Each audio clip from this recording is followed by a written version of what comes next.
ओम नमो भगवते वासुदेवाय। ओम नमो भगवते वासुदेवाय। ओम नमो भगवते वासुदेवाय। नारायणं नमस्कृत्य नरं चैव नरोत्तमं देवीं सरस्वतीं व्यासं ततो जयमुदीरयेत्। नष्टप्रायेषु अभद्रेषु नित्यं भागवत सेवया भगवती उत्तमश्लोकी भक्तिर्भवती नैष्टिकी। कृष्णाय वासुदेवाय देवकी नंदनाय च नन्दगोपकुमाराय गोविन्दाय नमो नमः। ॐ अज्ञानतिमिरन्धस्य ज्ञानाञ्जनशलाकया चक्षुरुन्मिलितं येन तस्मै श्रीगुरवे नमः। नमो विष्णुपादाय कृष्णप्रेष्ठाय भूतले श्रीमते भक्तिवेदांत स्वामिनिति नामिने। नमस्ते सारस्वती देवी गौरवाणी प्रचारिणे निर्विशेष शून्यवादी पाश्चात्य देशधारिणे। जय श्री कृष्ण चैतन्य प्रभु नित्यानंद श्री अद्वैत गदाधर श्रीवासदि गौर भक्तवृंद। हरे कृष्ण कृष्ण कृष्ण हरे हरे, हरे राम राम राम हरे हरे। मुखं करोति वाचालं पंगुं लंघयति गिरिं यत्कृपातमहं वन्दे परमानन्दमाधवं। श्रीगुरुदीनतारिणं चेतोदर्पणमार्पणम् भवमहादावाग्निर्वापणम् श्रेयः कैरवचन्द्रिका वितरणं विद्यावधू जीवनम् आनन्दाम्बुधिवर्धनं प्रतिपदं पूर्णामृतस्वादनं सर्वात्मस्नपनं परं विजयते श्रीकृष्ण संकीर्तनं। नाम नामकारी बहुधा निज सर्वशक्ति तत्रार्पित नियमित स्मरणेन कालः एतादृशी तव कृपा भगवन् ममापि दुर्दैवं ईदृशं ह्यः जनेनानुरागः। तृणादपि सुनिचेन तरोरपि सहिष्णुना अमानेन मानदेन कीर्तनीय सदा हरि। न धनं न जनं न सुन्दरीं कवितं वा जगदीश कामहे। मम जन्मनीश्वरे भवताद्भक्तिर्हेतुकी त्वयि। हे नन्दतनुजा किङ्करं पतितं मां विस्मये भवाम्बुधो कृपया तव पादपङ्कज स्थितधूळि सदृशं विचिन्तये। नयनं गलदश्रुधारया वदनं गद्गदहृदया गिरा पुलकैर्चित्तं वपुः तव नाम ग्रहणे भविष्यति।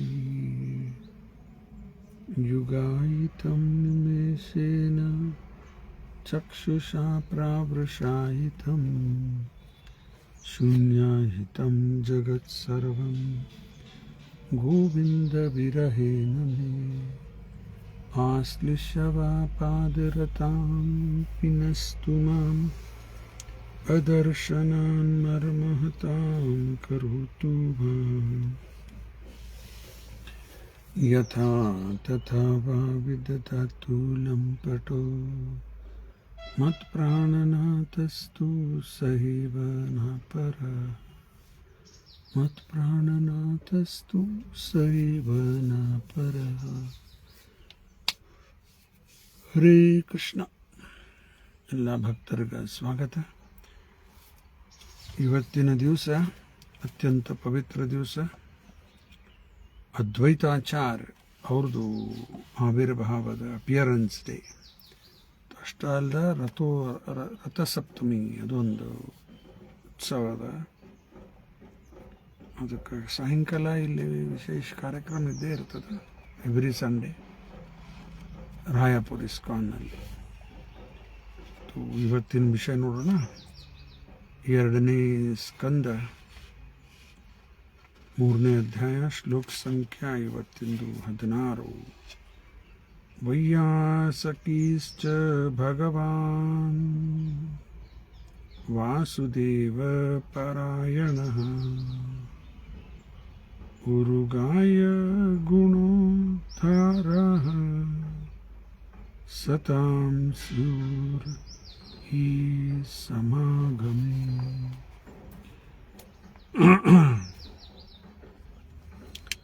ಶಬ್ದಾರ್ಥ. ವೈಯಾಸಕಿ ದಿ ಸನ್ ಆಫ್ ವ್ಯಾಸದೇವ ಚ also Bhagavan full in transcendental knowledge. Vasudeva lord Krishna ಪರಾಯಣಃ attached to Urugaya, the personality of Godhead Sri Krishna, who is glorified by great philosophers. Guna udaraha, great qualities. Satam, of the devotees, you who must have been he as a matter of fact. Samagame, by the presence of. ಅನುವಾದ ಮತ್ತು ಭಾವಾರ್ಥ ಶ್ರೀಲ ಪ್ರಭುಪಾದ ಅವರಿಂದ. ಜಯ ಶ್ರೀಲ ಪ್ರಭುಪಾದ.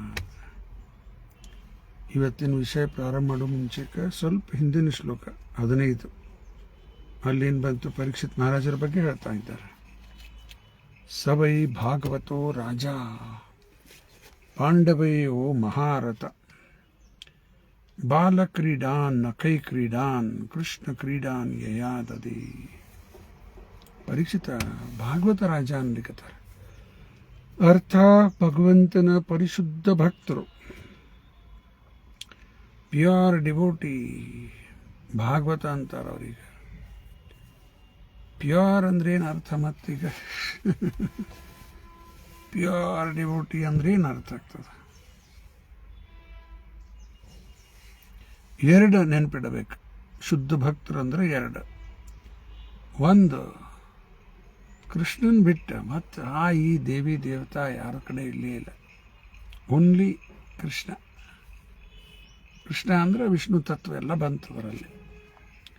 ದೇವಿ ದೇವತೆಗೂ ಭಗವಂತನ ಎಲ್ಲ ಅಂಶ. ಅವರು ಮರ್ಯಾದೆ ಕೊಡೋದು,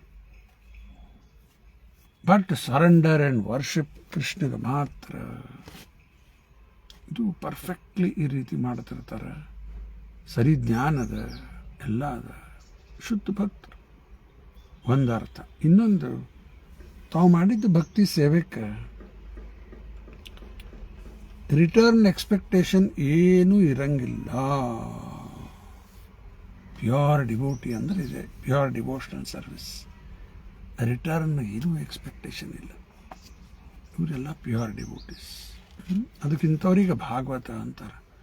ಸವೈ ಭಾಗವತೋ ರಾಜ ಪಾಂಡವೇ ಓ ಮಹಾರಥ. ಪಾಂಡವ ಕುಲದಲ್ಲಿ ಹುಟ್ಟಿದ್ದಾನೆ ಪರೀಕ್ಷಿತ. ಮಹಾರಥ, ಅ ಗ್ರೇಟ್ ಫೈಟರ್. ಮಹಾರಥಿ, ಆದಿರಥಿ ಅಂತೆಲ್ಲ ಬೇರೆ ಬೇರೆ ಡಿಸಿಗ್ನೇಷನ್. ಮಹಾರಥ ಅಂದ್ರೆ ಏಕಕಾಲಕ್ಕೆ 1000 ಮಂದಿ ಯೋಧ ಜೋಡಿ ಫೈಟ್ ಮಾಡಬಹುದು. 1 to 1 ಅಲ್ಲ, 1000 ಮಂದಿ ಜೋಡಿ ಫೈಟ್ ಮಾಡ್ಲಿಕ್ಕೆ ಬರ್ತದೆ. ಮಹಾರಥ, ಮಹಾರಥಿ. ಆಮೇಲೆ ಬಾಲಕ್ರೀಡಾನ್, ಎಲ್ಲ ಹುಡುಗರು ಆಟ ಆಡ್ತಾರೆ. ವ್ಯತ್ಯಾಸ ನೋಡ್ರಿ, ಶುದ್ಧ ಭಕ್ತರ ಜೀವನ ಹೆಂಗಿರ್ತದೆ. ಎಲ್ಲ ಹುಡುಗರು ಆಟ ಆಡ್ತಿರ್ತಾರೆ, ಈ ಹುಡುಗರು ಆಟ ಆಡ್ತಾರೆ. ಏನು ಆಟ ಆಡ್ತಾರೆ ಇವರು? ಕೃಷ್ಣ ಕ್ರೀಡಾನ್ ಯಯಾದದಿ, ಬಾಲಕ್ರೀಡಾನ್ ನ ಕೈ ಕ್ರೀಡಾನ್, Krishna ಕ್ರೀಡಾನ್ ಯಯಾದದಿ. Even while playing with dolls, he used to worship Lord Krishna by imitating the worship of family deity. ಇದು ಶುದ್ಧ ಭಕ್ತರ ಜೀವನ. ಇಡೀ ಲೈಫ್ ಭಗವಂತನ ಇದರಲ್ಲೇ ಕಳೆದಿರ್ತಾರೆ. ತಾತ್ಪರ್ಯದಲ್ಲಿ ಪ್ರಭುಪಾದವರು ಬರೆದಾರೆ ತಮ್ಮ ಜೀವನದ ಬಗ್ಗೆ. ಸಣ್ಣ ಹುಡುಗರಿದ್ದಾಗೂ ಅವರು ಪೂಜೆ ಮಾಡ್ಲಿಕ್ಕತ್ತಾರ. ತಂದೆ ಅವರಪ್ಪ ಮಾಡೋದು ನೋಡಿ ನನಗೂ ಬೇಕು ವಿಗ್ರಹ ಅಂಥೇಳಿ ಅದನ್ನು ಅವರು ಪೂಜೆ ಮಾಡ್ಲಿಕ್ಕತ್ತಾರ. ಅವು ವಿಗ್ರಹ ಇವತ್ತು ಇಸ್ಕಾನ್ ಕಲ್ಕತ್ತಾದಲ್ಲಿ ಅವ ವಿಗ್ರಹ. ಕೆಲವು ವರ್ಷದಿಂದ ನಾವು ದರ್ಶನ ಮಾಡೀವಿ ಅದನ್ನು. ಆಮೇಲೆ ರಥಯಾತ್ರೆ ಬಗ್ಗೆ ಅದು ಬರೆದಾರೆ ಪ್ರಭುಪಾದವರು. ರಥಯಾತ್ರೆ ಆಗಬೇಕು ಸಣ್ಣ ಹುಡುಗರಿದ್ದಾಗ. ಆಯಿತು, ತಂದೆ ಅದಕ್ಕೂ ಅನುಕೂಲ ಮಾಡಿಕೊಟ್ಟು ಸಣ್ಣ ರಥ ತರಿಸಿ ಆಟ ಆಡಕೋತ ರಥಯಾತ್ರೆ. ಆಮೇಲೆ ಇನ್ನೊಂದು ಉದಾಹರಣೆ ತಮ್ಮ ಗುರುಗಳದ್ದು ಹೇಳ್ಯಾರ ಅಲ್ಲಿ, ಭಕ್ತಿ ಸಿದ್ಧಾಂತ ಸರ್ ಠಾಕೂರ್ ಅವರು ಭಕ್ತಿ ವಿನೋದ್ ಠಾಕೂರ್ ಅವ್ರ ಮಗನಾಗಿ ಹುಟ್ಟಿದ್ದಾರೆ.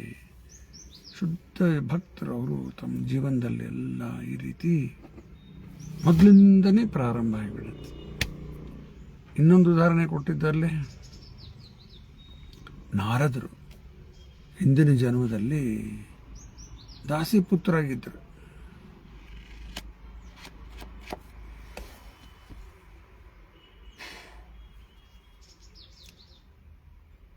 ಯಾರೋ ಒಬ್ರು ಆರ್ಡಿನರಿ ಸಿಂಪಲ್ ಬಾಯ್, ದಾಸಿ ಪುತ್ರ, ಬಡವರು, ಅಲ್ಲಿ ಹೋಗಿ ಕೆಲಸ ಮಾಡೋದು. ಅಂಥ ಹೆಣ್ಮಗಳಾಕಿ ತಾಯಿ ಹೋಗಿ ಸೇವೆ ಮಾಡಬೇಕು, ಅಲ್ಲಿ ಇಲ್ಲಿ ಸೇವೆ ಮಾಡ್ಕೋತ ಇದ್ರು. ಈ ಹುಡುಗನು ಹೋಗ್ತಿದ್ದ ತಾಯಿ ಜೊತೆಗೆ. ಅದು ಕೆಲವು ಸಂತರು ಬಂದಿದ್ರು, ಅವರು ಅಲ್ಲಿ ಹೋಗಿ ಸೇವೆ ಮಾಡ್ಕೋತಾ ಇದ್ರು. ಅವ್ರ ಸಂಘದಿಂದ ಅವ್ರ ಕಡೆಯಿಂದ ಕೇಳಿ ಅವರು ತಿಂದು ಬಿಟ್ಟಿದ್ದು ಅದನ್ನು ಪ್ರಸಾದ ತಗೊಂಡು ಕಂಪ್ಲೀಟ್ ಟ್ರಾನ್ಸ್ಫಾರ್ಮೇಷನ್ ಆಗಿಬಿಡುತ್ತೆ. ಮುಂದಿನ ಜನ್ಮದಲ್ಲಿ ಅದೇ ಹುಡುಗನೇ ಬ್ರಹ್ಮನ ಮಗನಾಗಿ ಹುಟ್ಟಿದ್ರು. ಮತ್ತು ಅವರೇ ನಾರದರು. ಇವೆಲ್ಲ ಉದಾಹರಣೆ ಪ್ರಭುಪಾದವರು ತಾತ್ಪರ್ಯದಲ್ಲಿ ಹಾಕ್ಯಾರ. ಇನ್ನು ಇವತ್ತಿನ ಶ್ಲೋಕದಲ್ಲಿ ವೈಯಾಸಕೀಶ್ಚ ಭಗವಾನ್. ವೈಯಾಸಕಿ ಅಂದರೆ ದಿ ಸನ್ ಆಫ್ ವ್ಯಾಸದೇವ. ಚ also Bhagavan, full in transcendental knowledge. ಇವರು ಭಗವಾನ್ ಭಗವಾನ್ ಅಂತಾರೆ, ಇವರು ದೇವರಲ್ಲ. ಇವರು ಇದು ಕ್ಲಿಯರ್ ಮಾಡ್ಕೋಬೇಕು. ದೇವರು ಯಾರೂ ಅಲ್ಲ, ದೇವರು ಒಬ್ಬನೇ, ಕೃಷ್ಣನೇ. ಮತ್ತು ಇವರೆಲ್ಲ ಯಾಕೆ ಭಗವಾನ್ ಅಂತಾರ? ಫುಲ್ ಆಫ್ ಟ್ರಾನ್ಸೆಂಡೆಂಟಲ್ ನಾಲೆಜ್ ಅನ್ಲಿಕ್ಕತ್ತಾರ. ನಾನು ಈ ಉದಾಹರಣೆ ಭಾಳ ಸರಿ ಕೊಟ್ಟೀನಿ. ಯಾವುದೋ ಒಂದು ದೊಡ್ಡ ಕಾರ್ಖಾನೆ ಇರ್ತದೆ, ಅಲ್ಲಿ ಒಬ್ಬ ಮ್ಯಾನೇಜರಿಗೆ ಮಾಲಕರು ಫುಲ್ ಪವರ್ ಕೊಟ್ಬಿಡ್ತಾರೆ ಅವರಿಗೆ. ಅವ್ರು ಬೇರೆ ಯಾವುದೋ ಊರಲ್ಲಿ ಇರ್ತಾರೆ. ಈಗ ಮಾಲಕಿಗೆ ಅಲ್ಲಿ ಫುಲ್ ಪವರ್ಸ್ ಕೊಟ್ಬಿಟ್ಟು ಚೆಕ್ ಸಹಿ ಮಾಡ್ಲಿಕ್ಕೆ, ಎಲ್ಲ ಡಾಕ್ಯುಮೆಂಟ್ ಸಹಿ ಮಾಡ್ಲಿಕ್ಕೆ. ಮಾಲಕರು ಏನು ಮಾಡ್ಬೇಕು ಕೆಲಸ, ಅಷ್ಟು ಪವರ್ ಅವನಿಗೆ ಕೊಟ್ಬಿಟ್ಟಾರೆ. ಈಗ ಆ ವ್ಯಕ್ತಿ, ಆ manager is as good as the owner. ಆದರೂ ಓನರ್ ಅಲ್ಲ, ಇಷ್ಟೇ. ಇವರೆಲ್ಲ ವೆರಿ ಪವರ್ಫುಲ್, ಟ್ರಾನ್ಸೆಂಡೆಂಟಲಿ ಪವರ್ಫುಲ್ ಅಂತ ಬರ್ತಾರೆ ಪ್ರಭುಪಾದವರು ಶುಕಮುನಿ ವಿಷಯಕ್ಕೆ ಇನ್ನೊಂದು ಶ್ಲೋಕದಲ್ಲಿ. ಅದ್ಯಾವ ಶ್ಲೋಕ? ಹರೇರ್ ಗುಣಾಕ್ಷಿಪ್ತ ಮತೀರ್ ಭಗವಾನ್ ಬಾದ್ದರಾಯಣ ಅದ್ಯಗಾನ್ ಮಹತ್ತಖ್ಯಾನಂ ನಿತ್ಯಂ ವಿಷ್ಣು ಜನಪ್ರಿಯ. ಹರೇರ್ ಗುಣಾಕ್ಷಿಪ್ತ. ಹರೇರ್ ಅಂದ್ರೆ ಹರಿ ಕೃಷ್ಣ. ಗುಣ, ಭಗವಂತನಲ್ಲಿರುವಂಥ ದಿವ್ಯ ಗುಣ. ಗುಣಾಕ್ಷಿಪ್ತಿಗೆ ಪ್ರಭುಪಾದೇನು ಬರ್ದಾರಲ್ಲಿ? Absorbed, complete absorption. Hare Guna Kshipta Matir, or consciousness.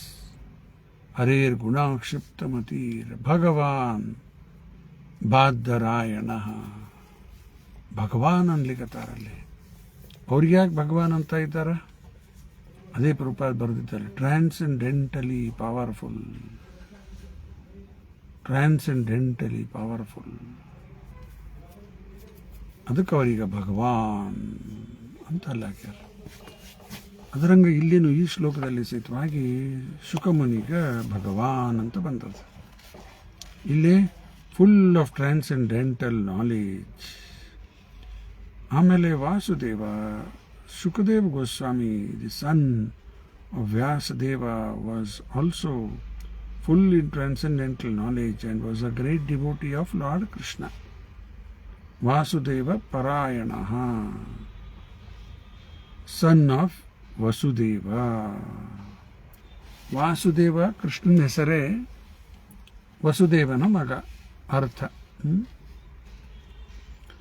So there must have been discussions of Lord Krishna, who is glorified by great philosophers and in the company of great devotees.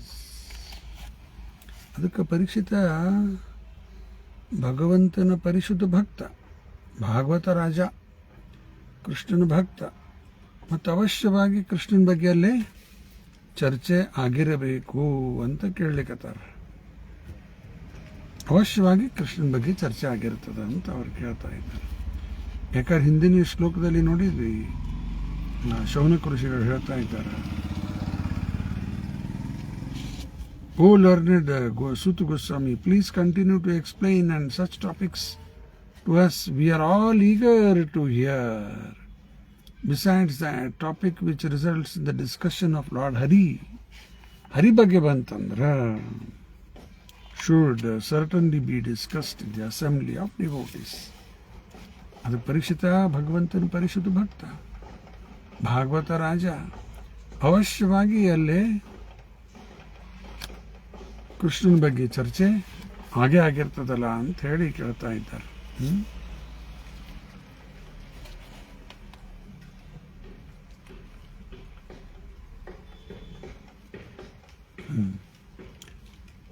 Shukadeva Goswami, the son of Vyasadeva, was also full in transcendental knowledge and was a great devotee of Lord Krishna, son of Vasudeva. So there must have been discussions of Lord Krishna, Krishnan ಬಗ್ಗೆ ಅವಶ್ಯ ಚರ್ಚೆ ಆಗಿರುತ್ತದೆ, who is glorified by great philosophers and in the company of great devotees. ಈ ಹಿಂದಿನ ಒಂದು ಅಧ್ಯಾಯದಲ್ಲಿ ಶೌನಕ ಋಷಿಗಳು ಸೂತ ಗೋಸ್ವಾಮಿ ಕೇಳ್ತಾರೆ. ಆ ಸಂದರ್ಭ ಏನಿತ್ತಲ್ಲಿ, ಪರೀಕ್ಷಿತ ಮಹಾರಾಜ ಆ ಕಲಿಪುರುಷನ್ನ ಯಾಕೆ ಕೊಂದು ಹಾಕಿಬಿಡ್ಬೇಕಾಗಿತ್ತು, ಯಾಕೆ ಅವನಿಗೆ ಕೊಂದಿಲ್ಲ ಅಂತ ಕೇಳ್ತಾರೆ. ಮುಂದಲ್ಲಿ ಒಂದು ಇಂಪಾರ್ಟೆಂಟ್ ಪಾಯಿಂಟ್ ಬಂದಿದ್ದು, ಇದೇನಾದರೂ ಕೃಷ್ಣಗೆ ಸಂಬಂಧಪಟ್ಟಿದ್ದಿದ್ರೆ ಮಾತ್ರ ಹೇಳ್ರಿ, ಇಲ್ಲಾರ ನಮಗೇನು ಇಂಟ್ರೆಸ್ಟ್ ಇಲ್ಲ ಇದನ್ನು ಕೇಳೋದ್ರಾಗ. ಬೇಕಾದಷ್ಟೆಲ್ಲ ನಡೀತಾ ಇರ್ತಾವಲ್ಲ ಜಗತ್ತಲ್ಲಿ, ಇದೆ ಎಲ್ಲ ಕಡೆ ಏನೇನೋ ನಡೆದಿರ್ತದೆ.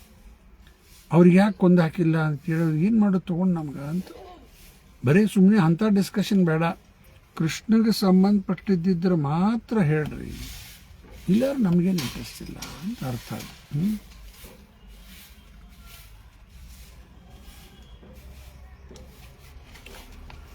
ಆಯಿತಾ? ಮುಂದೆ ತಾತ್ಪರ್ಯ ನೋಡೋಣ, ಪ್ರಭುಪಾದ ಏನು ತಿಳಿಸ್ತಾರೆ ಇಲ್ಲಿ. The word satam is very important in this verse. Sata means the pure devotee who have no other desire than to serve the Lord. ಆಗಲೇ ಹೇಳಿದೆ, ಸತಾಮ್ ಅಂದರೆ ಶುದ್ಧ ಭಕ್ತರು. ಶುದ್ಧ ಭಕ್ತರು ಏನಿರ್ತದೆ, ಮತ್ತಾವ ಇಚ್ಛಾ ಇಲ್ಲ, ಇದರಿಂದ ನನಗೇನು ಫಲ ಬರ್ತದೆ, ಅದು ಬೇಕು ಇದು ಬೇಕಿಲ್ಲ, ಬರೀ ಒಂದೇ ಅವ್ರ ವಿಚಾರ ಭಗವಂತ ಪ್ರಸನ್ನ ಆಗಲಿ ಅನ್ನೋದು ಒಂದೇ ವಿಚಾರ. ಓನ್ಲಿ ಅದಕ್ಕೆ who have no other desire than to serve the Lord. 2.41 ವ್ಯವಸಾಯಾತ್ಮಿಕ ಬುದ್ಧಿರ್ ಏಕೇಹ ಕುರುನಂದನ ಬಹುಶಾಖಾಯ ಅನಂತಾಶ್ಚ ಬುದ್ಧಯೋರ ವ್ಯವಸಾಯಿನ, ಯಾರು ವ್ಯವಸಾಯಾತ್ಮಿಕ ಇದ್ದಾರೆ ಅವ್ರದ್ದು ಜೀವನದಲ್ಲಿ ಲಕ್ಷ್ಯ ಒಂದೇ ಇರ್ತದೆ. ಅದೇನದು? ಭಗವಂತ ಪ್ರಸನ್ನ ಆಗಿ, ಮತ್ತೊಂದು ಇಲ್ಲೇ ಇಲ್ಲ. ಮುಂದೆ only in the association of such devotees R the transcendental glories of lord Krishna properly discussed. ಭಕ್ತರ ಸಂಘದಲ್ಲಿ ಮಾತ್ರ ಎಲ್ಲ ಸರಿ ಚರ್ಚೆ ಆಗ್ತದೆ, ಮತ್ತಿಲ್ಲಾಂದ್ರೆ ಡೈವರ್ಟ್ ಆಗಿಬಿಡ್ತದೆ.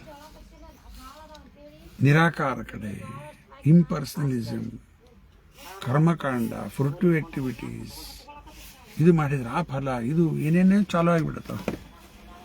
Materialistic mix ಆಗಿಬಿಡುತ್ತದೆ. ಅದಕ್ಕೆ ಶುದ್ಧ ಭಕ್ತಿ ಆಗೋದಿಲ್ಲ ಅಲ್ಲಿ.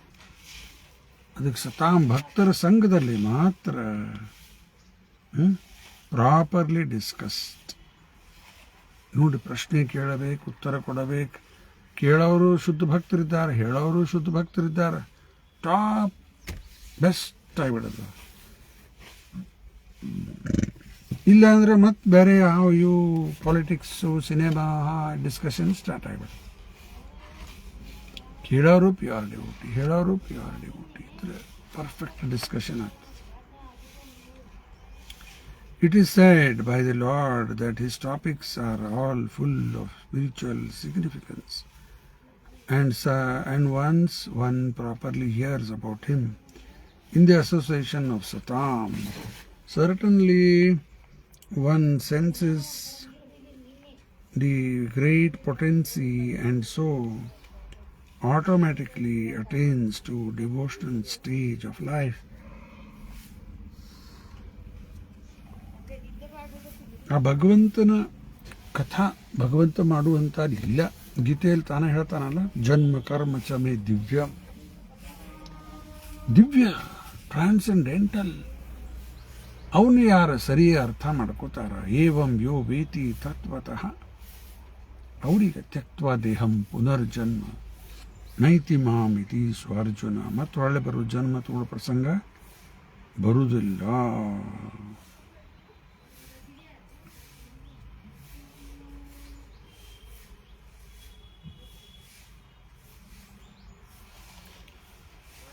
ಆಮೇಲೆ ಮುಕ್ತಾಗಿ ಭಗವಂತನ ಧಾಮಿಗೆ ಹೋಗಿ ಭಗವಂತನ ಸೇವೆಯಲ್ಲಿ ತೊಡಗ್ತಾರೆ.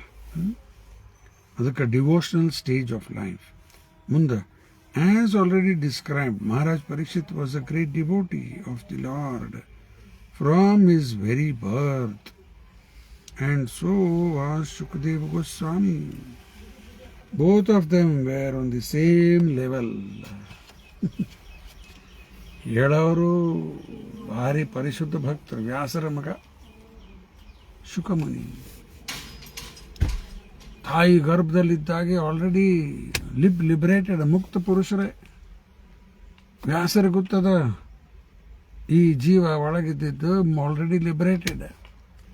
ಆದ್ರೆ ಒಂದು ಇಂಪರ್ಸನಲ್ ಕಾನ್ಸೆಪ್ಟ್ ಇತ್ತು, ವೈಷ್ಣವ ಇದ್ದಿದ್ದಿಲ್ಲ ಒಳಗಡೆ ಇದ್ದಾಗ. ಅದಕ್ಕೆ ವ್ಯಾಸರು ಆ ಮಗುಗೆ ಭಾಗವತ್ ಹೇಳಲಿಕ್ಕೆ ಶುರು ಮಾಡಿದ್ರು ತಾಯಿ ಗರ್ಭದಲ್ಲಿದ್ದಾಗ. ಆಮೇಲೆ ಹುಟ್ಟಿ ಆದಮೇಲೆ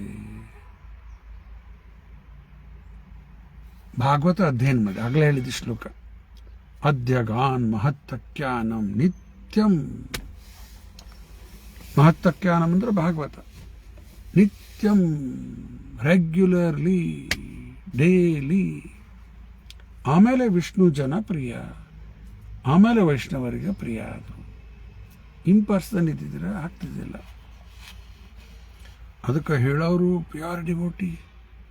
ಪರೀಕ್ಷಿತ ಪಾಂಡವರ ಕುಲದಲ್ಲಿ ಹುಟ್ಟಿದ, ತಾಯಿ ಗರ್ಭದಲ್ಲಿ ಭಗವಂತನ ದರ್ಶನ ಮಾಡಿದವು, ಅವರು ಪ್ಯೂರ್ ಡಿವೋಟಿ, ಸೇಮ್ ಲೆವೆಲ್ ಅನ್ಲಿಕ್ಕತ್ತಾರೆ. Although it appeared that Maharaj Parikshit was a great king accustomed to royal facility, whereas Shukadeva Goswami was a typical renouncer of the world, so much so that he did not even put a cloth on his body. Shukadeva Goswami ಋಷಿಮುನಿಗಳ ಮಗನಾಗಿ ಈ ಕಡೆ ಪರೀಕ್ಷಿತ ರಾಜ ಮಗ, royal ರೋಬ್ಸ್ ಎಲ್ಲ ಅದ ಖರೆ. ಈ ಕಡೆ ಶುಕಮುನಿ ಕಡೆ ಏನಿಲ್ಲೇ ಇಲ್ಲ, ಒಂದು ಲಂಗೋಟಿ ಕೋಪೆನ್ ಮಾತ್ರ ಹಾಕೊಂಡಿರ್ತಾರೆ, ಏನು ಮೈ ಮೇಲೆ ಬಟ್ಟೆನೇ ಇಲ್ಲ.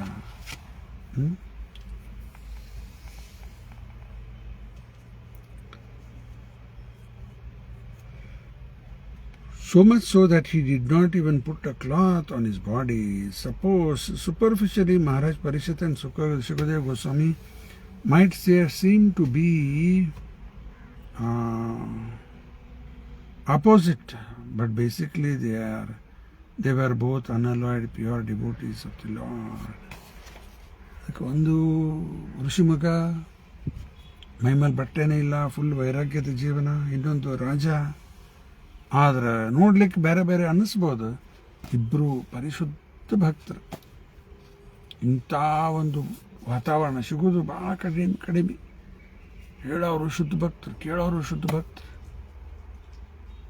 ಇಮ್ಮಿಡಿಯೇಟ್ಲಿ ಅದರದ್ದು ಫಲ ಬರ್ಲಿಕ್ಕೆ ಬಿಡುತ್ತೆ. ಪ್ರಭುಪಾದ ಉದಾಹರಣೆ ಕೊಡ್ತಾರೆ. A potent husband and a fertile wife, one union is enough to beget a child ಅಂತಾರೆ. ತಡನೇ ಇಲ್ಲ, ಮಕ್ಕಳಾಗಿಬಿಡ್ತಾರೆ. ಅದು ಹಂಗೆ ಇಲ್ಲಿ ಹೇಳೋ ಗುರುನು ಪವರ್ಫುಲ್ ಪ್ಯೂರ್ ಡಿವೋಟಿ, ಕೇಳೋರು ಪವರ್ಫುಲ್ ಪ್ಯೂರ್ ಡಿವೋಟಿ, ಇಮ್ಮಿಡಿಯೇಟ್ಲಿ ಹಿಡ್ಕೊಂಡ್ಬಿಡುತ್ತದೆ, ತಡನೇ ಇಲ್ಲ. ಪ್ರಭುಪಾದವರೇ ತಮ್ಮ ಗುರುಗಳಿಗೆ ಭಾಳ ಸರ ಭೇಟಿಯಾಗಿಲ್ಲ. ಅವರು ಸ್ವಲ್ಪ ಅಲ್ಲೆಲ್ಲಿ ಭೇಟಿಯಾಗಿದ್ದದ. 1922 ಮತ್ತು 33ರಲ್ಲಿ 36ರಲ್ಲಿ ಪತ್ರ ಬಂತು. ಹಿಂಗೆ ಒಂದು ಸ್ವಲ್ಪ ಸಿಕ್ಕಿರ್ಬೋದು ಒಂದು ಸ್ವಲ್ಪ ಸರಿ. ಆದರೆ ಅವ್ರಿಗೆ ಒಂದು ಸ್ವಲ್ಪ ಬೆಟ್ಟಾದರೂ ಪರ್ಫೆಕ್ಟ್ ಎಲ್ಲ ಹಿಡ್ಕೊಂಡ್ಬಿಟ್ರು. ಯಾಕಂದ್ರೆ ಕ್ವಾಲಿಫೈಡ್ ಇದ್ದ ಕೂಡ ಇಮಿಡಿಯೇಟ್ಲಿ ಹಿಡ್ಕೊಳ್ಳಿಕ್ಕಾಗ್ತದೆ. ಇಲ್ಲ, ಗುರುಗಳು ಹೇಳೋರು ಪರ್ಫೆಕ್ಟ್ ಇದ್ದಾರೆ, ಕೇಳೋರ ಪರ್ಫೆಕ್ಟ್ ಇಲ್ಲ, ಶಿಷ್ಯ ಚಲೋ ಇಲ್ಲ, ಮತ್ತು ಡಿಲೇ ಆಗಲಿಕ್ಕೆ.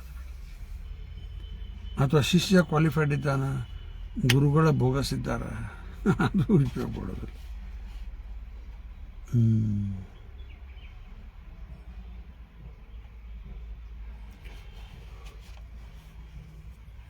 Superficially, Maharaj Parikshit and Shukadeva Goswami might seem to be opposite, but basically they were both unalloyed pure devotees of the Lord. When such devotees are assembled together, there can be no topics save discussion of the glories of the Lord or Bhakti Yoga. ಪರಿಶುದ್ಧ ಭಕ್ತರು ಕೂಡಿದ್ರೆ ಮತ್ತು ಬೇರೆ ಏನು ಮಾತಾಡಲಿಕ್ಕೆ ಶಕ್ಯನೇ ಇಲ್ಲ. ಗೀತೆಯಲ್ಲಿ ಒಂದು ಶ್ಲೋಕದಲ್ಲಿ ಹೇಳ್ತಾನೆ ಇದನ್ನು ಕೃಷ್ಣ. 10.7 ಮಚ್ಚಿತ್ತಾ ಮತ್ಗತಃ ಪ್ರಾಣ ಬೋಧಯಂತ ಪರಸ್ಪರಂ ಕಥಯಂತಶ್ಚ ಮಾಂ ನಿತ್ಯಂ ತುಷ್ಯಂತಿ ಚ ರಮಂತಿ ಚ. ಇದು ಶ್ಲೋಕ ಗೀತೆಯಲ್ಲಿ ಬರುವುದು. ಕೃಷ್ಣ ಹೇಳ್ತಾ ಇದ್ದಾನ, ಶುದ್ಧ ಭಕ್ತರದ ಲಕ್ಷಣ ಹೆಂಗಿರ್ತದೆ. First their mind dedicated to me, ಮಚ್ಚಿತ್ತ ಮತ್ತು ಗತಃ ಪ್ರಾಣ, ತಮ್ಮ ಪ್ರಾಣನು ಭಗವಂತನ ಸೇವೆಗೆ, ತಮ್ಮ ಜೀವನನೇ ಕೃಷ್ಣನ ಸೇವೆಗೆ ಅರ್ಪಣೆ ಮಾಡ್ಯಾರ. ಬೋಧಯಂತ ಪರಸ್ಪರಂ, ಆಲ್ವೇಸ್ ಎನ್ಲೈಟನಿಂಗ್ ಒನ್ ಅನದರ್. ಕಥಯಂತಶ್ಚ ಮಾಂ ನಿತ್ಯಂ, ನಿತ್ಯ ಭಗವಂತನ ಕಥೆ ಹೇಳ್ತಾ ಇರ್ತಾರೆ. ಈ ರೀತಿ ಮಾಡಿ ತುಷ್ಯಂತಿ ಚ ರಮಂತಿ ಚ, ಮೋಸ್ಟ್ ಸ್ಯಾಟಿಸ್ಫೈಡ್. ತುಷ್ಯಂತಿ ಅಂದ್ರೆ ತೃಪ್ತಾಗಿರ್ತಾರೆ, ರಮಂತಿ ಅಂದ್ರೆ ಮೋಸ್ಟ್ ಪ್ಲೀಸಿಂಗ್. ಇದು ಶುದ್ಧ ಭಕ್ತರದ ಲಕ್ಷಣ. ಅದಕ್ಕೆ ಅವ್ರೇನು ಮಾತಾಡ್ತಾರ, ಬೇರೆ ಇಲ್ಲೇ ಇಲ್ಲ. ಬೋಧಯಂತ ಪರಸ್ಪರ, one enlightening one another.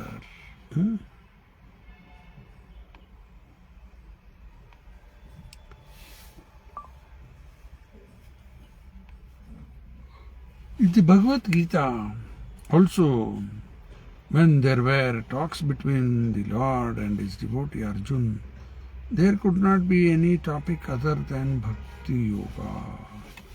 However, the mundane scholars may speculate on it in their own way. ಈಗ ಕೃಷ್ಣ ಮತ್ತು ಅರ್ಜುನ ಅವ್ರು ಮಾತಾಡಿದಾಗ ಏನು ಬಂತಲ್ಲಿ ನೋಡಿ, ಅರ್ಜುನಗೆ ಯುದ್ಧ ಮಾಡೋದಿಲ್ಲ ಅಂದ ಪ್ರಾರಂಭದಲ್ಲಿ, ಅಳ್ಕೋತ ಕೂತ. ಶುದ್ಧ ಭಕ್ತ ಈ ರೀತಿ ಅಳ್ಕೋತ ಕೂತ ಮೇಲೆ ಭಗವದ್ಗೀತಾ ಜನ್ಮ ಆಯ್ತು. ವ್ಯಾಸರ ಸಹಿತವಾಗಿ ಎಲ್ಲ ರಚನೆ ಮಾಡಿದ್ರು.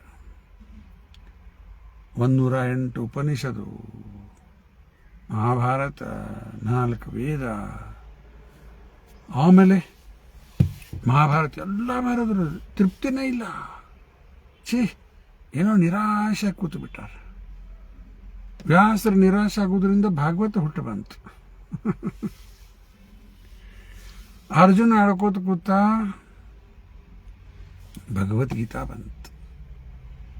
ನೋಡಿ ಶುದ್ಧ ಭಕ್ತರದು ಹೆಂಗಿರ್ತದೆ. ಅವ್ರು ನಿರಾಶೆ ಆಗ್ಯಾರಪ್ಪ, ಮತ್ತು ಅಲ್ಲಿ ಏನಾರ ಫಲ ಬಂತು, ಭಗವದ್ಗೀತಾ ಬಂದ್ಬಿಡ್ತು. ಅದಕ್ಕೆ ಕೃಷ್ಣ ಅರ್ಜುನ ಮಾತಾಡಿದ್ದು ಎಷ್ಟು ಇಂಪಾರ್ಟೆಂಟ್.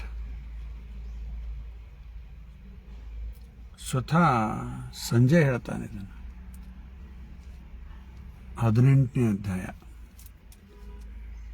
ಇತ್ಯಹಂ ವಾಸುದೇವಶ್ಚ ಪಾರ್ಥಸ್ಯ ಚ ಮಹಾತ್ಮನಃ ಸಂವಾದಂ ಇಮಂ ಅಶ್ರೌಷಂ ಅದ್ಭುತ ರೋಮಹರ್ಷಣಂ.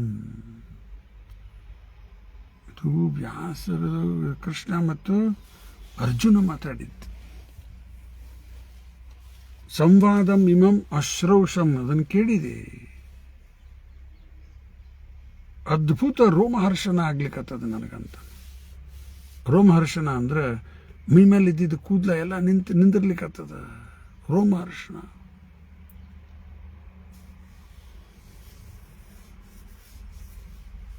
ಇದು ಯಾಕೆ? ಶುದ್ಧ ಭಕ್ತರು.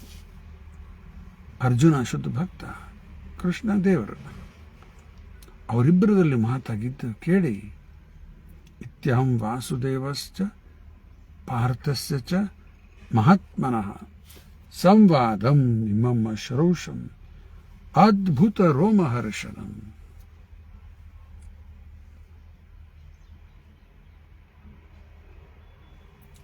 $18.75 ಅಲ್ಲಿ ಸಂಜಯನೇ ಹೇಳ್ತಾನೆ. ಮತ್ತೆ ಏನು ಹೇಳ್ತಾರೆ? ಸಂಜಯ್ ಹೇಳಿದ್ದು ಏನದು? ವ್ಯಾಸ ಪ್ರಸಾದ ಶ್ರುತವಾನ್ ಏತದ್ ಗುಹ್ಯಂ ಅಹಂ ಪರಂ ಯೋಗಂ ಯೋಗೇಶ್ವರಾತ್ ಕೃಷ್ಣಾತ್ ಸಾಕ್ಷಾತ್ ಕಥಯತಯ ಸ್ವಯಂ. ವ್ಯಾಸ ಪ್ರಸಾದ ಅನ್ಲಿಕ್ಕತ್ತಾನ ಸಂಜಯ. ವ್ಯಾಸರ ಸಂಜಯ್ಗೆ ಏನಾಗ್ತಾರೆ? ಗುರುಗಳು. ಅವರೇ ದಿವ್ಯ ದೃಷ್ಟಿ ಕೊಟ್ಟರು ನೋಡ್ಲಿಕ್ಕೆ. ಹಸ್ತಿನಾಪುರದಲ್ಲಿ ಕೂತ್ಕೊಂಡು ಕುರುಕ್ಷೇತ್ರ ಅಲ್ಲಿ ನಡೆದದ ಎಲ್ಲ ನೋಡ್ಲಿಕ್ಕೆ ಆಗ್ತಿತ್ತು. ಈಗೆಲ್ಲ ಲೈವ್ ನೇರ ಪ್ರಸಾರ ಅಂತಾರಲ್ಲ, ಎಲ್ಲೂ ಒಂದು ಇವೆಂಟ್ ನಡೆದಿರ್ತದೆ, ಪ್ರಧಾನಮಂತ್ರಿ ಭಾಷಣ ಎಲ್ಲ ಲೈವ್ ಟೆಲಿಕಾಸ್ಟ್ ಆಗಿಬಿಡ್ತದೆ. ಟಿ ವಿಯಲ್ಲಿ, ಮೊಬೈಲ್ ಎಲ್ಲ ನೋಡ್ಬೋದು. ಅದರಂಗ ಈಗೂ ಸಂಜಯ್ಗೂ ಅದೇ ರೀತಿ ವ್ಯಾಸರ ಕೊಟ್ಟು ಕೂತಿದ್ದು ಹಸ್ತಿನಾಪುರದಲ್ಲಿ. ಕುರುಕ್ಷೇತ್ರದಲ್ಲಿ ಏನು ನಡೆದದು ಎಲ್ಲ ನೋಡ್ಲಿಕ್ಕಾಯ್ತು.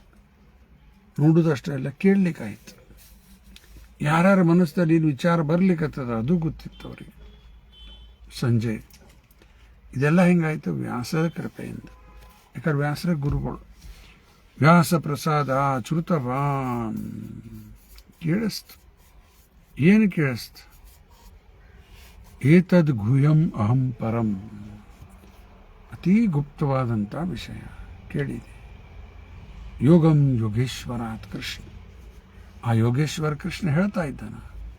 ನನಗೆಲ್ಲ ಕೇಳಿಸ್ತು ವ್ಯಾಸರ ಕೃಪೆಯಿಂದ. ರೂಪ ತಾತ್ಪರ್ಯದಲ್ಲಿ ಬರುತ್ತಾರ, one can hear from Krishna directly provided is in touch with bonafide spiritual master. ಕೃಷ್ಣನ ಕಡೆಯಿಂದ ನೇರವಾಗಿ ಕೇಳಬಹುದು. ಆರು ನಿಜವಾದ ಗುರುಗಳ ಕನೆಕ್ಷನ್ ಬೇಕು, ಆವಾಗ ಶಕ್ಯ ಆಗ್ತದೆ. ಯಾಕಂದ್ರೆ ಒಳಗೆ ಕೂತೇ ಬಿಟ್ಟಾನ ಪರಮಾತ್ಮಾಗಿ. ಎಲ್ಲಿ ಹುಡುಕಾಡೋದಲ್ಲ, ಒಳಗೆ ಇದ್ದಾನ. ಈ ರೀತಿ ಶುಕಮುನಿ, ಪರೀಕ್ಷಿತ ಮಾತಾಡಿದ್ದು, ಕೃಷ್ಣ ಅರ್ಜುನ ಮಾತಾಡಿದ್ದು ಎಲ್ಲ perfect.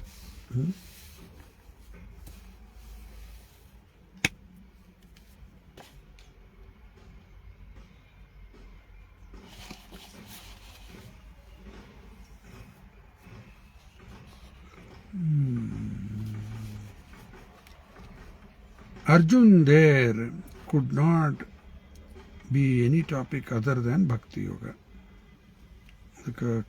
When there were talks between the Lord and his devotee Arjun, there could not be any topic other than Bhakti Yoga. However, the mundane scholars are speculative on it in their own way. The use of the word cha after Vyasaki suggests, according to Srila Jiva Goswami, that both Shukadeva Goswami and Maharaj Parikshit were of the same category, settled long before, although one may play the part of master and the other the disciple. ಈಗ ಇಲ್ಲೇ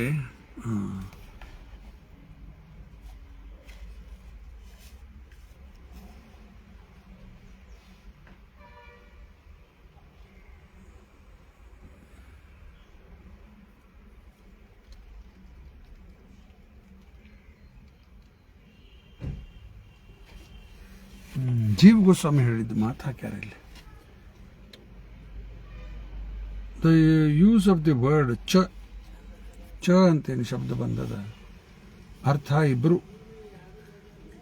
after ವಯಾಸಕಿ suggest, according to Srila Jiva Goswami, that both Shukadeva Goswami and Maharaj Parikshit were on the same category. Ibbರು.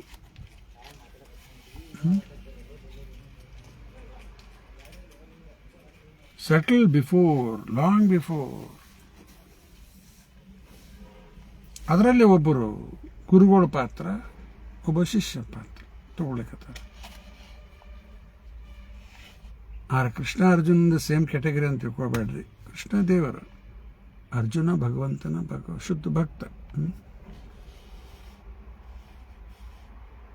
Since Lord Krishna is the center of topics, the word Vasudeva Parayanaha, or devotees of Vasudeva.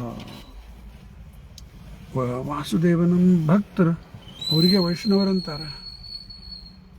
ವೈಷ್ಣವರು ಯಾರು? ವಿಷ್ಣು ಭಕ್ತರು ವೈಷ್ಣವರು. ಈ ರೀತಿ ಶುದ್ಧ ಭಕ್ತರು ಎಲ್ಲ Vasudeva ಪರಾಯಣ, or devotees of Vasudeva. Suggest devotees of Lord Krishna, the common aim. ಇಲ್ಲಿ ವಾಸುದೇವ ಪರಾಯಣ ಅಂತ ಬಂದದ. ಇನ್ನೊಂದು ಶ್ಲೋಕ ಭಾಗವತದಲ್ಲೇ ಬರೋದು ನಾರಾಯಣ ಪರಾಯಣ ಅಂತ ಬಂದದಲ್ಲಿ. ಅದ್ಯಾವ ಶ್ಲೋಕ ಅದ? ಮುಕ್ತಾನಾಮಪಿ ಸಿದ್ಧಾನಾಂ ನಾರಾಯಣ ಪರಾಯಣ ಸುದುರ್ಲಭ ಪ್ರಶಾಂತಾತ್ಮ ಕೋಟೀಶಪಿ ಮಹಾಮುನಿ. ಮುಕ್ತರೊಳಗ ಸಿದ್ಧರೊಳಗ, ಮುಕ್ತಾನಾಮಪಿ ಸಿದ್ಧಾನಾಂ, ಯಾರೋ ಒಬ್ರು ನಾರಾಯಣ ಪಾರಾಯಣ ಆಗ್ತಾರೆ. ನಾರಾಯಣ ಪಾರಾಯಣ ಅಂದ್ರೆ ಯಾರು ಭಗವಂತನ ಸರಿ ಅರ್ಥ ಮಾಡ್ಕೊಂಡಾರ, ಎಲ್ಲರಿಗೂ ತಿಳಿದು ಸರಳ ಇಲ್ಲ ಅದು. ನಾಹಂ ಪ್ರಕಾಶ ಸರ್ವಸ್ಯ ಯೋಗಮಾಯ ಸಮಾವೃತ, ತಾನೇ ಗೀತೆಯಲ್ಲಿ ಹೇಳೋಣ, ನಾನು ಎಲ್ಲರಿಗೂ ಪ್ರಕಾಶ ಆಗುವುದಿಲ್ಲ. ನಾಹಂ ಪ್ರಕಾಶ ಸರ್ವಸ್ಯ, ಮಾಯಾ ಅನ್ನೋದು ಅಡ್ಡ ಬಂದ್ಬಿಡ್ತದೆ. ಅದಕ್ಕೆ ಇದು ಕ್ಲಿಯರ್ ಆಗಿ ಗೀತೆಯಲ್ಲಿ ಕೃಷ್ಣ ತಾನೇ ಹೇಳೋಣ. ಮತ್ತು 7.3 ಗೀತೆಯಲ್ಲಿ ಏನು ಹೇಳ್ತಾನೆ? 7ನೇ ಅಧ್ಯಾಯ 3ನೇ ಶ್ಲೋಕದಲ್ಲಿ ಕೃಷ್ಣ ಏನು ಹೇಳ್ತಾನ? ಮನುಷ್ಯಾನಾಂ ಸಹಸ್ರೇಷು ಕಶ್ಚಿದ್ ಯತತಿ ಸಿದ್ಧೈ ಯತತಾಮಪಿ ಸಿದ್ಧಾನಾಂ ಕಶ್ಚಿನ್ ಮಾಂ ವೇತಿ ತತ್ವತ. ಸಾವಿರಾರು ಮನುಷ್ಯರಲ್ಲಿ, ಸಾವಿರಾರು ಅಂದ್ರೆ ಲಕ್ಷಾಂತರ ಲೆಕ್ಕನೇ ಅದು. ಕೆಲವರು ಮಾತ್ರ ಆಧ್ಯಾತ್ಮಿಕ ಒಲು, ಆ ಆಧ್ಯಾತ್ಮಿಕ ಒಲು ಇದ್ದವ್ರ ಒಳಗ ಕೆಲವ್ರು ಮಾತ್ರ ಸಿದ್ಧ ಆಗ್ತಾರೆ. ಆ ಸಿದ್ಧ ಆದವ್ರ ಒಳಗ ಯಾರೋ ಒಬ್ಬರು ನಾನು ತಿಳ್ಕೊಬೋದು ಅನ್ಲಿಕತ್ತಾನ. ಅದು ವಾಸುದೇವ ಪರಾಯಣ, ನಾರಾಯಣ ಪರಾಯಣ ಆಗುವುದು ಈಸಿ ಅಲ್ಲ. ಅದಕ್ಕೆ ಆ ಶ್ಲೋಕ ಮುಕ್ತಾನಾಮಪಿ ಸಿದ್ಧಾನಾಂ, ಮುಕ್ತರೊಳಗ ಸಿದ್ಧರೊಳಗ ಮುಕ್ತಾನಾಮಪಿ ಸಿದ್ಧಾನಾಂ ನಾರಾಯಣ ಪರಾಯಣ. ಸುದುರ್ಲಭ. ಇಂಥವ್ರು ಸಿಗೋದು ಬೇರೆ ದುರ್ಲಭ ಅಲ್ಲ, ಸುದುರ್ಲಭ, ವೆರಿ ರೇರ್. ಪ್ರಶಾಂತಾತ್ಮ, ಕೋಟಿ ಶಪಿ ಮಹಾಮುನಿ. ಅದಕ್ಕಿನ್ನು ಸ್ವಲ್ಪದ ಓದಿ ಮುಗಿಸೋಣ.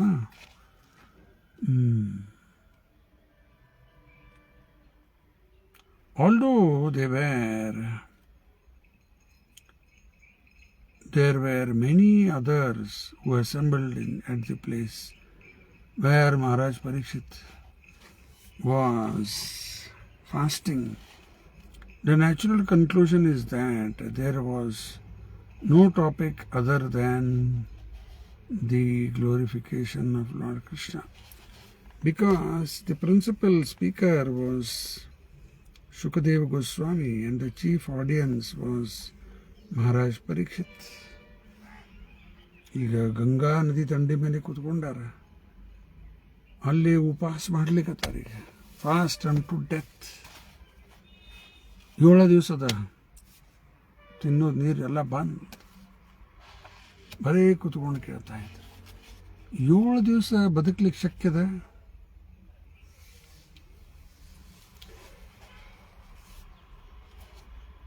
ಒಂದು ಲೆಕ್ಕಲೆ ನೋಡಿದರೆ ಶಕ್ಯ, ಒಂದು ವಿಚಾರದಿಂದ ನೋಡಿದರೆ ಆಗುವುದಿಲ್ಲ. ಇದು 7 ದಿವಸ ಏನೂ ತಿನ್ನಲಾರ್ದ, ಏನೂ ಕುಡಿಲಾರ್ದ ಬದುಕಲಿಕ್ಕೆ ಆಗ್ಲಿಕ್ಕಿಲ್ಲ ಒಂದು ಲೆಕ್ಕ. ಶುಕಮುನಿ ಇದು ಪರೀಕ್ಷಿತ ಹೆಂಗೆ ಬದುಕಿದ್ರೆ ಹೆಂಗೆ? ಆ ಭಗವಂತನ ಕಥಾ ಅದರಲ್ಲೇನೆ ಎಲ್ಲ ಪವರ್ ಬರ್ಲಿಕ್ಕತ್ತವ್ರಿಗೆ. ಅದರಿಂದ ಏನು ಬೇಕಾಗಿದ್ದ ಶಕ್ತಿ ಎಲ್ಲ ಬರ್ಲಿಕ್ಕತ್ತ. ಏಕಾದಶಿ ಉಪವಾಸ, ಅವತ್ತು ನಾವು ಜಪ ಮಾಡೋದು, ಸೇವೆಯಲ್ಲಿ ತೊಡಗ್ತಾ ಹೋಗ್ಬಿಟ್ರೆ ಆ ಕಡೆ ಈ ಕಡೆ ಮನಸ್ಸು ಬೇರೆ ಕಡೆ ಹೋಗ್ಲಿಕ್ಕೆ ಚಾನ್ಸ್ ಇಲ್ಲ. ಹಂಗೆ ಅಬ್ಸಾರ್ಬ್ಡ್ ಆಗಿಬಿಟ್ಟಿತ್ತು ಪರೀಕ್ಷಿತ. ಅಲ್ಲಿ ಏನು ಬೇಕು ಸ್ಟ್ರೆಂತ್ ಬರ್ತಾ ಇತ್ತು ಅವರಿಗೆ ಪರೀಕ್ಷಿತ. ಇನ್ನೊಂದು ಸ್ವಲ್ಪ ಅದ.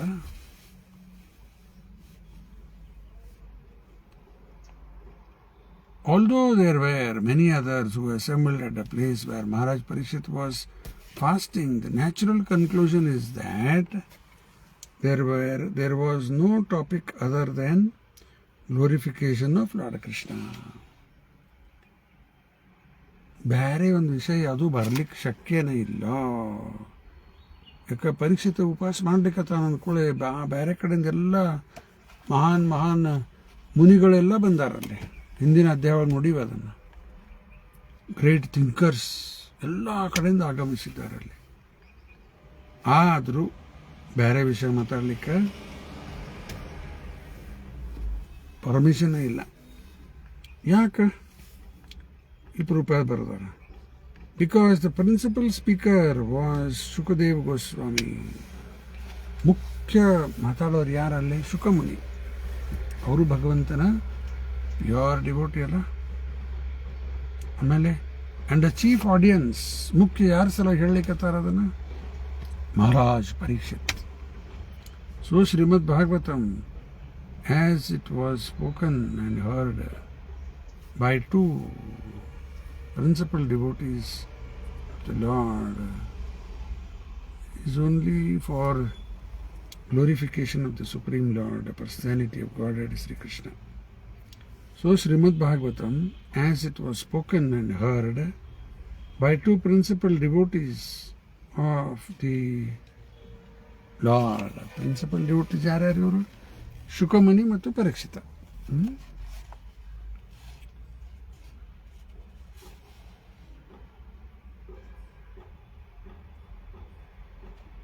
is only for the glorification of Lord Krishna. ಅವ್ರು ಮಾತಾಡ್ತಾ ಇರೋದು ಒಂದೇ ಲಕ್ಷ್ಯದ, ಕೃಷ್ಣನ ಗುಣಗಾನ ಆಗಬೇಕು. ಪರೀಕ್ಷಿತನ ಹೆಂಗೆ ಸಾಯ್ತೀನಿ, ಈಗ ಸಾವು ಬರಬಾರ್ದು, ಹೆಂಗಾರು ಮಾಡಿ ನಾನು ಉಳಿಸ್ರಿ, ಅವ್ಯಾವೂ ಇಲ್ಲೇ ಇಲ್ಲ. ಬೇಕಾದಷ್ಟು ದಾರಿ ಇತ್ತು ಅವರಿಗೆ. ಪರೀಕ್ಷಿತಿಗೆ ಆ ಶಾಪದಿಂದ ಮುಕ್ತ ಆಗ್ಲಿಕ್ಕೆ ಬರ್ತಿತ್ತು, ಆದರೆ ಯಾವುದೂ ಅದರ ಕಡೆ ಇಲ್ಲೇ ಇಲ್ಲ. ಒಂದೇ ವಿಚಾರ, ಕೃಷ್ಣನ ಗುಣಗಾನ ಆಗಲಿ. ನೋಡ್ರಿ, ಇಷ್ಟೆಲ್ಲ ಆಪರ್ಚುನಿಟಿ ಇತ್ತು, ಈ ಶಾಪದಿಂದ ಮುಕ್ತಾಗಿ ಹೋಗ್ಬಿಡ್ಬೋದಾಗಿತ್ತು, ಮತ್ತು ಬದುಕ್ಬೋದಾಗಿತ್ತು. ಬೇಡ ಅಂತ ಶಾಪದಿಂದ ಮುಕ್ತ ಆಗೋದು ಬೇಡ, ಇದು ಬೇಡ. ಭಗವಂತನ ಕಥಾ ಕೇಳಕೋತ್, ಆ ಭಗವಂತನ ಗುಣಗಾನ ಮಾಡಕೋತ್ ಶರೀರ ತ್ಯಾಗ ಮಾಡಿದ್ದಾರೆ. ಅದಕ್ಕೆ is only for the glorification of the supreme lord, the personality of god Shri Krishna. ಇಲ್ಲಿಗೆ ತಾತ್ಪರ್ಯ ಪೂರ್ಣ ಆಗ್ಯದ 16ನೇ ಶ್ಲೋಕದ್ದು. ನಾಳೆ 17 ನೋಡೋಣ. ಮತ್ತು ಇವತ್ತಿನ ಅದ್ವೈತಾಚಾರ ಅಪಿಯರೆನ್ಸ್ ಸಾಯಂಕಾಲ ಇಲ್ಲಿ ದೇವಸ್ಥಾನದಲ್ಲಿ ಕಾರ್ಯಕ್ರಮ ಇದ್ದೇ ಇರ್ತದೆ ಪ್ರತಿ ರವಿವಾರಂತೆ, ಮತ್ತು ವಿಶೇಷ ಕಾರ್ಯಕ್ರಮ ಇರ್ತದೆ. ಅವ್ರ ಅಭಿಷೇಕ ಎಲ್ಲ ಇಲ್ಲ ಇವತ್ತು, ಯಾಕಂದ್ರೆ DT ಬೇಕು ಅದಕ್ಕೆ ಅಭಿಷೇಕ ಮಾಡಲಿಕ್ಕೆ. ಇನ್ನೂ ಪಂಚತತ್ವ ಎಲ್ಲ ಇಲ್ಲ, ಮಾಯಾಪುರದಲ್ಲಿ ಆಗ್ತದೆ ಅಭಿಷೇಕ, ದೊಡ್ಡ ಉತ್ಸವ ನಡೀತದೆ ಅಲ್ಲಿ. ಅದಕ್ಕೆ ದಯಮಾಡಿ ಯಾರ್ಯಾರಿಗೆ ಅನುಕೂಲ ಆದ್ರೆ ಇಲ್ಲಿ ಬರ್ರಿ ರಾಯಪುರಿಗೆ ಸಾಯಂಕಾಲ ಕಾರ್ಯಕ್ರಮದಲ್ಲಿ. ಮತ್ತು ಆಗ್ಲಾರ್ದವರು ಆನ್ಲೈನ್ ಅದ್ವೈತಾಚಾರ ಬಗ್ಗೆ ಸಾಯಂಕಾಲ ಚರ್ಚೆ ಮಾಡೋಣಂತೆ. ಇಲ್ಲಿ ನಿಲ್ಲಿಸ್ಲಂಗಾರ. ಗ್ರಂಥರಾಜ್ ಶ್ರೀಮದ್ ಭಾಗವತಂ ಕಿ ಜಯ, ಶ್ರೀಲಾ ಪ್ರಭುಪಾದ ಕಿ ಜಯ. ಧನ್ಯವಾದ. ಹರೇ ಕೃಷ್ಣ.